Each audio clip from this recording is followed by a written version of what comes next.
Sunday morning ஹஸ்பண்டோட duty பொறுத்து தான் சண்டே சர்ச்சுக்கு போகிறதே பிளான் இருக்கும். ஈவினிங் எப்போவுமே சர்ச்சுக்கு போயிடுவோம், பட் சர்வீஸ்க்கு போக முடியாமல் இருக்கும்.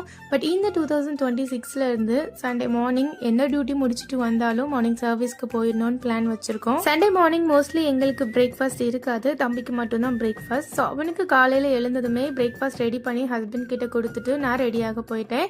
ஸோ அதுக்குள்ளே என் ஹஸ்பண்ட் அவனுக்கு சாப்பாடும் கொடுத்துட்டு அவனையும் ரெடி பண்ணி விட்டுருவாங்க. மோஸ்ட்லி இந்த மாதிரி ரெடி ஆகும்போது எனக்கு கிச்சனில் ஒர்க் நிறையாவே இருக்கும். என்னோட ஹஸ்பண்ட் தான் தம்பியை ஃபுல்லாகவே பார்த்துக்கிடுவாங்க. நான் எப்போ வருவேன் தம்பியை தூக்குவேன், தம்பி பார்த்துட்டே இருப்பான். ஸோ கொஞ்ச நேரம் அவனையும் தூக்கி வச்சுட்டு காலையில் டீ காஃபி நாங்கள் எதாவது குடிக்கணும், அப்படி இல்லைனா க்ரீன் ட்ரிங்க் எதுனாலுமே நாங்கள் 2 பேரும் குடிச்சிட்டு நாங்கள் சர்ச்சுக்கு கிளம்பிட்டோம்.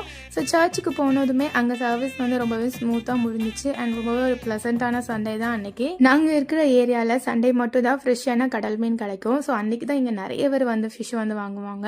சண்டே சிக்கன் வைக்கவே மாட்டோம், அதனால ஏதாவது ஃபிஷ்ஷை மட்டும் வாங்கிட்டு வந்து சமைச்சிருவோம். மார்னிங்கே வெளியே போனனால ஈவினிங் தேவையான வெஜிடபிள்ஸ் எல்லாமே பர்ச்சேஸ் பண்ணிட்டு வீட்டுக்கு வந்தாச்சு. இனி ஆஃப்டர்நூன் லஞ்ச் ரெடி பண்ண ஸ்டார்ட் பண்ண வேண்டியதான். ஸோ ட்ரெஸ் சேஞ்ச் பண்ணுறதுக்கு முன்னாடி ரைஸை மட்டும் வச்சிடலான்னு வாஷ் பண்ணேன்.